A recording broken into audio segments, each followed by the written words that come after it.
하나님 말씀은 마태복음 6장 1절 한 절을 읽겠습니다. 사람에게 보이려고 그들 앞에서 너희 의를 행하지 않도록 주의하라. 그리하지 아니하며 하늘에 계신 너희 아버지께 상을 받지 못하느니라. 아멘. 자, 마태복음 산상수훈에서 이제 5장이 마무리가 되고 이 6장이 시작되었습니다. 이 6장의 내용은 이 5장과는 굉장히 좀 다른 부분들이 있습니다. 그래서 1절, 우리가 읽었던 1절은 이제 나오는 내용들, 6장 전체의 내용에 대한 서론이라고 볼 수 있고, 그리고 2절부터 18절까지, 그리고 19절부터 마지막까지 이 두 부분으로 나눠지는데, 특별히 2절부터 18절까지의 내용은 이 그리스도인의 종교적인 생활에 대해서, 그래서 구제와 기도와 금식 세 가지를 이렇게 우리에게 말씀하고 있고, 그리고 19절부터 마지막 절까지의 내용들은 예수님께서 이 세속의 삶에서의 우리의 자세, 그것들을 보여주고 있습니다. 그래서 뭐 음식에 대한 문제, 그리고 의복, 그리고 우리의 보물을 어디에 쌓을지에 대한 그러한 세속적인 내용들을 보여주고 있습니다. 자, 1절에 보면은, 자, 그런데 예수님께서 이렇게 말씀하시죠. 사람에게 보이려고 그것을 의를 행하지 말라라고 말씀하십니다. 그리고 뒤에 나오는 내일부터 보게 될 구제, 기도, 금식 역시 이 세 가지의 내용을 예수님 말씀하실 때마다 이 5장에서 하셨던 것과 같이 이 반복적인 말씀을 문장을 계속 보여주십니다. 그러면서 사람에게 보이려고 구제하지 말고, 사람에게 보이려고 기도하지 말고, 사람에게 보이려고 금식하지 말라라고 계속 이 비슷한 말씀들을 하시는 것을 볼 수가 있습니다.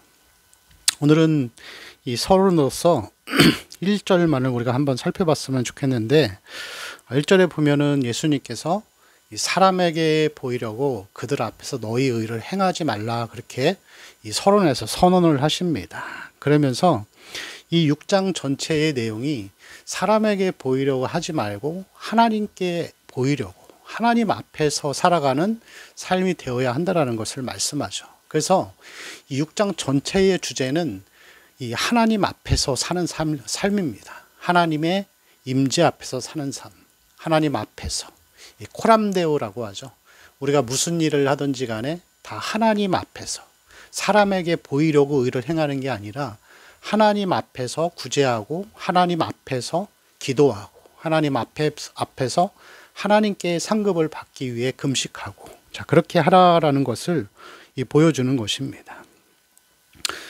만약에 이 사람에게 보이려고 하는 것이 사람들에게 눈에 띄고 보여지는 어떤 이 땅의 업적들이라고 한다면은, 반대로 그렇다면 우리가 하나님 앞에서 살아가는 삶이란 어떤 것일까요?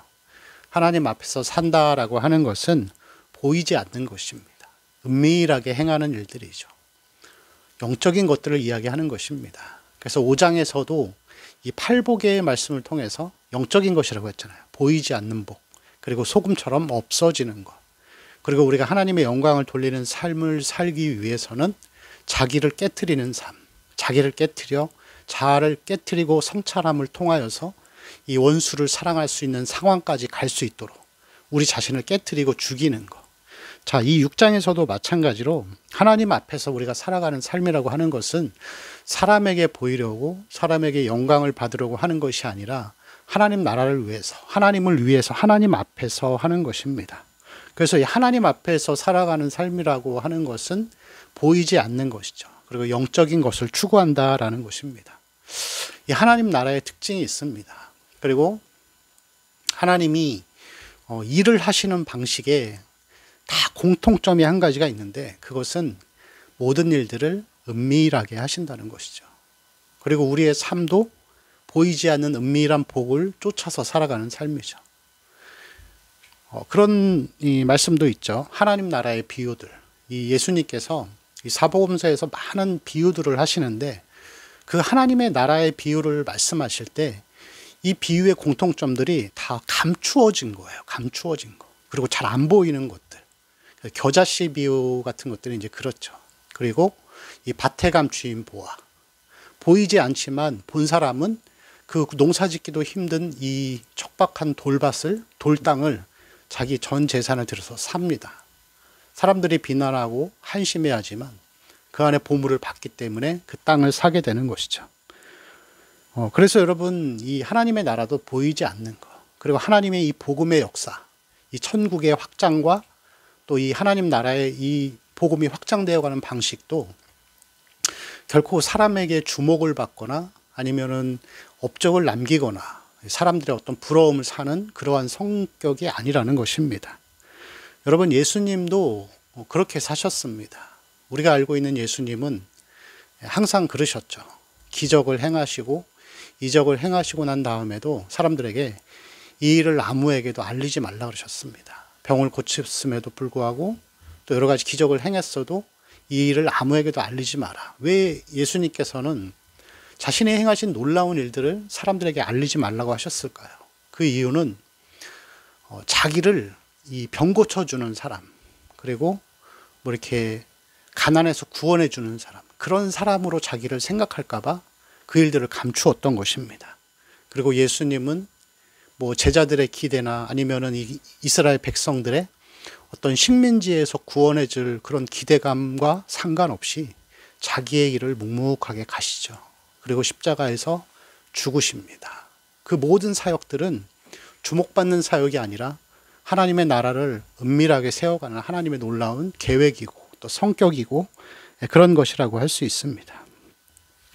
그러면서 이 1절에 다시 말씀하시기를 그리하지 아니하면 하늘에 계신 너희 아버지께 상을 못 받는다라고 예수님이 선언하십니다. 그래서 우리가 상을 받는 삶을 살기 위해서는 은밀하게 행하는 삶을 살아야 하는 것이죠. 여러분, 상급에 대한 문제는 성경에서 이것을 절대로 부정하지 않습니다. 우리 예수님께서도 이 성경에 기록하기를 저는 그 앞에 있는 즐거움을 위하여 십자가를 참으셨다 그랬죠. 예수님은 이 땅에서의 33년간의 이 사역을 완성하시고 난 다음에 하나님 아버지, 성부 하나님으로부터 보상을 받으셨습니다. 상급을 받으셨는데 그 상급이 뭐냐면 다시 오실 때 이제는 심판자로서, 심판의 권한을 가진 심판장으로서 오시는 이 상급을 받으신 것입니다. 뭐 모세나 아니면 히브리서에 나오는 그 많은 믿음의 사람들 다 상 주시는 일을 바라보면서 그 일들을 했었다는 것을 우리는 성경을 통해서 알 수가 있습니다. 여러분, 그래서 성경은 상급을 부정하지 않고 오히려 그것을 추구하고 그것을 받기 위해 수고하라고 우리에게 말씀하고 있습니다. 그렇다면 우리가 은밀하게 하나님 앞에 살아가는 삶을 통하여서 받는 상급은 과연 무엇일까요? 뭐 그냥 우리가 흔히 생각하듯이 황금길로 된 아니면 황금으로 된 큰 집, 천국에 있는 그런 것들을 혹시 상상하시나요? 우리는 이 기준과 어떤 보는 관점들이 자꾸 어떤 이 눈에 보이는 재물, 이 물질적인 세계관을 가지고 기본적으로 가지고 있기 때문에 천국에서 우리가 받는 상급을 그런 식으로 생각할 수 있습니다. 그렇지만 이 황금이 길에 깔려 있다는 것은 그만큼 이 가치가 없고 그리고 그냥 도로에 바닥질을 쓸 정도로 흔한 것이라는 것이겠죠. 이 성경에서는 우리가 받게 되는 이 상급 그리고 천국이 어떤 곳인지에 대해서 이게 명확하게 아니라 많은 부분에서 언급하지 않습니다. 그냥 뭐 보석들이 많다 뭐 그 정도로만 언급을 하죠. 근데 그렇게 언급하지 않는 이유는 인간의 언어로는 그 하나님 나라의 영광을 우리가 감히 표현할 수 없어요. 그래서 성경에 그것들이 기록되어 있지 않습니다. 그렇지만 분명히 우리가 상상하는 것 이상의 어떤 상급을 우리는 받게 될 것이겠죠. 그래서 우리가 하나님의 나라를 바라보고 우리 보물을 하늘에 쌓아두는 삶이 되기 위해서 이 땅에서 항상 하나님 앞에서 살아가는 이 삶이 되어야 할 줄로 믿습니다. 그래서 이 상급을 위한 삶, 하나님 앞에서의 살아가는 삶은 여러 가지가 있겠죠. 여러분, 하나님의 나라를 위해서 뭐 구제하고 기도하고 금식할 때 은밀하게 하면은 또 그 일들이 하나님 앞에서 상을 받는 하나의 자격이고 또 조건이 된다라고 할 수가 있습니다.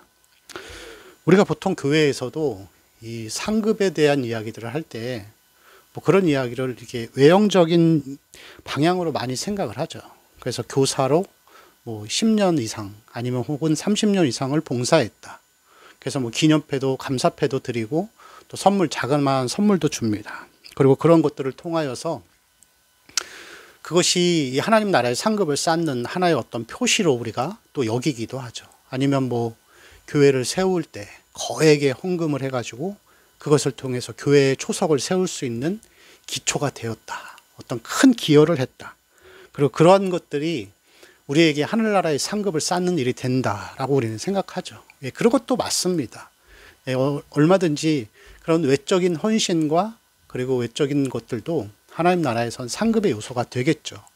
그렇지만 이 눈에 보이는 남들도 다 알 수 있는 그런 것도 있겠지만 궁극적으로 우리가 이 하나님 나라에서의 상급을 받고 영광을 받는 삶을 살기 위해서는 보이지 않는 것에 대한 은밀한 노력과 수고들이 있어야 합니다. 그게 뭘 얘기하는 거냐면은 뭐 거액의 헌금을 받거나 헌금을 내거나 그런 문제를 넘어서 내 삶이 구원받은 이후에 성품이 변화되어 가는 삶을 말하는 거예요.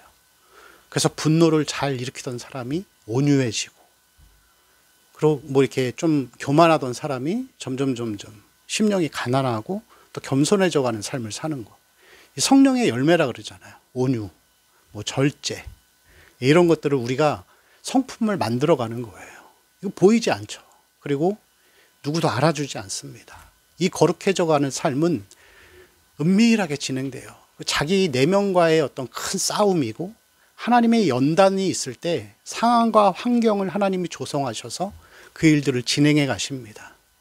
우리는 모든 이 상급의 가치들을, 신앙의 가치를 자꾸 눈에 보이는 것으로 생각하는 경향이 있습니다. 헌금을 많이 하거나 아니면 봉사를 꾸준히 성실하게 하거나. 그러나 그것들을 더 넘어서 우리의 내적인 훈련들을 향해 나아가야 하는 것이죠. 그리고 그러한 이 온유함이 이루어졌을 때 쉽게 되지 않겠죠. 몇 년이 걸릴 수도 있고 아니면은 뭐 반평생, 아니면 평생이 걸릴 수도 있습니다. 그러나 거기에 대해서 우리가 가치를 두고 거기에 집중해서 매일매일 우리 삶이 자기를 성찰하면서 십자가를 의지하며 회개하고 또 그렇게 살아보려고 애쓰고, 그러한 노력들이 겹치고 또 더해져서 나중에 우리가 온유한 모습으로 바뀌어 갈 때 그것이 정말 하나님 앞에서 가장 큰 가치가 있는 상급일 것입니다. 초기에는 이러했으나 야곱과 같은 사람을 보시면 아시겠죠. 처음에는 욕심 많고 이기적이고 형을 속이고 그런 사람이었지만 많은 이 하나님의 훈련과 연단 가운데에서 마지막에 죽을 때쯤 돼서는 그가 많이 성화된 모습들. 그래서 심지어는 애굽을 가기 전에 자기가 그렇게 사랑하던 아들, 내가 아들을 잃으면 이르리로다 라고 하면서 모든 것을 내려놓고, 그리고 하나님 앞에 어떤 영적으로 이 가난한 삶을 살아가는 그런 모습으로 변해가는 것. 그것이 여러분 정말 하나님이 우리에게 가치를 크게 두시는 부분이라고 생각합니다. 그래서 우리가 항상 우리의 마음 가운데에서 이러한 상급의 삶을 위해서 또 보이는 거나 보이지 않는 것이나 우리가 항상 하나님 앞에서 사람에게 보이려고 하는 것이 아니라 하나님 앞에 나아가는 삶으로 계속해서 나아가는 우리 성도들의 삶이 되시기를 축원합니다. 기도하겠습니다. 주님, 우리의 모습 가운데에서 정말 사람에게 보이려고 주의 일을 행하거나 아니면 남을 돕는 일을 행하지 않게 하시고 모든 일을 할 때마다 하나님 앞에서 살아가는 삶이 되게 하여 주옵소서. 보이지 않는 하나님을 바라보며 그 부르심을 받아 그 하나님 상을 바라보며 상 주시는 일을 바라보며 매일매일 앞으로 나아가는 거룩의 삶이 있게 하여 주시옵소서. 감사하며 우리 주 예수님의 이름으로 기도합니다.